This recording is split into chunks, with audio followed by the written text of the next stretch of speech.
aquilo ali foi uma espécie de uma apresentação que foi quase um show, né? E pode gostar ou não do show, mas foi tipo um show, né? E ele foi ali, deu o recado e falou daquela maneira. Há uma tentativa de demonstração de força do Flamengo, da forma como ele se comporta com relação ao Caio Jorge. Mas assim, eles não estão lidando com isso, não. Estão nem aí. Alguém acha que o BAP vai pensar assim, nossa, a torcida está reclamando na rede social, preciso contratar? Eu acho que não. Acho não. Pelo que eu percebo, não. Não está nem um pouco preocupado. Não, você falou, tudo bem, pode falar o que for. Não vai ser agora, vai ser depois. E, enfim, não vai afetar, acho que nada, não. E acho que, assim, tem que contratar com a cabeça, né? E não na emoção, né? Não sem critério. Não adianta contratar jogador que não vai jogar, jogador que não vai combinar com o modelo de jogo. E diante disso, eu acho que não vai mudar nada. Vai ficar, essas palavras vão ficar aí. E pode ser que no conjunto das duas janelas, né, essa e a outra, que é a principal, a do meio do ano, que é o mercado internacional, se abre. Então você tem muito mais opções. Né? Vou dar um exemplo. Ó. O Tati Castellanos acertou lá com o West Ham. O time está muito perto de ser rebaixado. Ainda falta muito jogo, mas está muito perto. A derrota que sofreu agora nessa semana para o Nottingham Forest, ele podia ficar um ponto. Ele é o 10º, lá cai em 3. 18º, 19º e 20º. O West Ham, time do Paquetá também, né, é o 18º. Ele jogou contra o Nottingham Forest em casa. Se ele vence, ele fica a 1 ponto.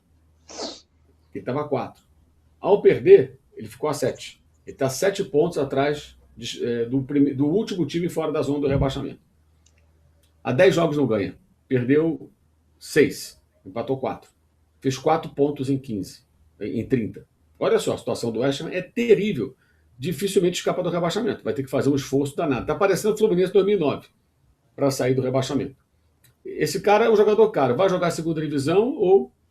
Normalmente, os times quando caem, né, mesmo na Premier League, lá quando você é rebaixado na Premier League, você ainda tem, na primeira temporada, uma espécie de um seguro. Ou seja, eles ainda remuneram esses times de uma maneira um pouco acima do que seria o normal, porque os caras fazem contratos longos e não dá para depois você vender todo mundo, desfazer do elenco. E a queda para o Championship significa uma redução grande de receita. Mas não vai ficar, certamente, com todo mundo. Esse jogador pode ficar na pista, cara, em poucos meses. Para pelo menos um empréstimo. Um empréstimo de uma temporada com um valor. Pode acontecer. Ele não queria vir para a América do Sul. Mas se o time dele for rebaixado, aí quer jogar a segunda divisão na Inglaterra ou quer ir para o Brasil? Não sei o que o cara vai pensar. Estou dando só um exemplo, tá? Um exemplo de uma situação factível que pode acontecer. Esse jogador ficar entre a segunda divisão ou uma outra oportunidade, na Europa ou fora da Europa. O Wolverhampton é o lanterna, ganhou um jogo só até agora, do West Ham, agora no começo do ano. 20 rodadas para ganhar um jogo. Né? Tem lá o Arias, tem lá o André, tem lá o João Gomes. Vai manter essa turma toda? Entre outros jogadores, na segunda divisão? Provavelmente não. Então, você tem aí situações que vão aparecer no meio do ano. Estou citando só 2 clubes que devem ser rebaixados na Inglaterra.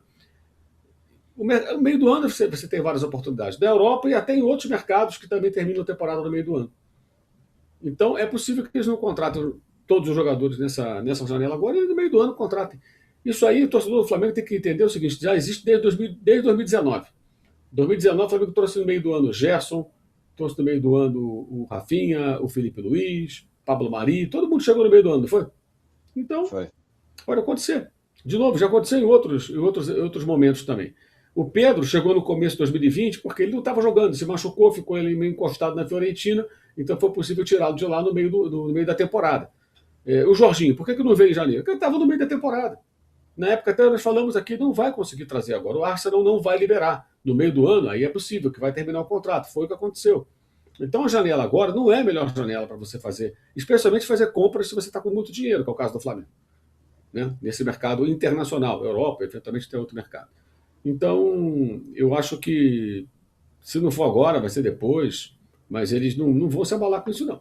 E ali acho que foi muito. Não estou justificando, não, tá? Só estou tentando entender, porque pode justificar ninguém. Foi muito mais um show que outra coisa. E esse o pessoal vai ficar reclamando, acho que vai ficar falando sozinho, porque realmente não acredito que o Flamengo, nessa gestão, faça contratações porque a torcida está reclamando. Até porque não precisa de tanta coisa, né? São contratações pontuais. Tem que ter um goleiro, de fato. Agora, vamos ver também como é que o menino Diogo Alves se sai agora, né? Por exemplo, o Felipe Luiz podia aproveitar e, além desses jogos agora, caso ele vá bem, esses jogos contra os pequenos, Portuguesa, Bangu, colocá-lo em campo também nos clássicos. Mesmo que ele coloque nos clássicos um time titular ou misto, mas deixar o garoto no gol para ser testado, sabe? Contra o Fluminense, contra o Vasco, contra o Botafogo, times que vão atacar mais o Flamengo, para ele ter a oportunidade de mostrar o seu valor, para ver se o menino pode ser realmente o reserva que substituiria o Rossi numa eventualidade agora ou não. Eu acho que isso Você também é tem correto. importante. É uma oportunidade, tem que jogar, gente. Mas ele treina assim, treina assado. Cara, tem que ver do jogo, cara. O treino ajuda, tá? Observar, mas o jogo é o jogo, né? O jogo é o jogo. Tem que ver se ele é o goleiro confiável ou não. Porque esse menino está esperando uma oportunidade há quanto tempo? Não joga, praticamente não joga. Então acho que agora no Carioca é uma oportunidade que pode ser dada a ele. Se ele for bem nesses primeiros jogos, deixa jogar os clássicos. Para ver como ele vai sair. Um clássico. Foi bem, põe no outro. O Rossi já sabe o que esperar do Rossi. O Rossi é o dono da posição. Então você pode ter uma solução dentro de casa e não sabe.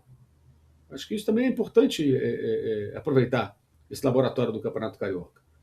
Então eu entendo que assim, para contratar por contratar, realmente é melhor esperar e fazer a contratação certa, na hora certa. E eles têm essa noção, todo mundo sabe, né? Que no meio do ano que o mercado realmente se abre agora. Agora é uma janela na Europa, é uma janela de ajustes. Né? E aqui no Brasil, quem mais o Flamengo pode buscar?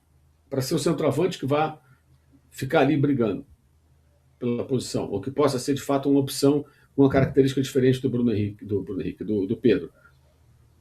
Não sei, além do Caio Jorge, talvez o Yuri Alberto. Não existem tantas opções no mercado.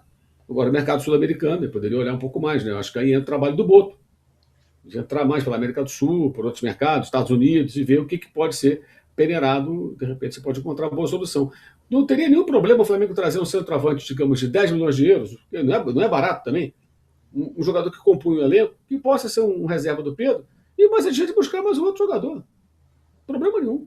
Você pode ter 2, 3 centroavantes, especialmente se você abrir mão de um ou outro desses pontas. Né? O Flamengo tem muitos pontas e poucos comandantes de ataque. Né? Se você tiver um atacante que possa jogar junto com o Pedro, que possa jogar junto com esse outro cara que poderia chegar, eu acho que tem que abrir um pouco mais o leque também. Eu acho que seria possível, de repente, trazer alguém que ajude. Né? O Flamengo precisa de jogador que faça gol também. Tem que pensar nisso. Né? Caras que botam a bola para dentro do gol. Né? Mas não vou ficar surpreso se tiver mais uma temporada, meia temporada aí de Plata e Bruno Henrique como reposição para o Pedro, não. Não vou ficar nem um pouco surpreso se isso acontecer. O Flamengo avaliou vender Everton Cebolinha nesta janela de transferências em meio a diversas sondagens. No entanto, o rubro-negro fez uma reavaliação e disse ao staff do atacante que deseja renovar o contrato do camisa 11. A diretoria do Flamengo entrou em contato com os representantes de Everton Cebolinha nos últimos dias.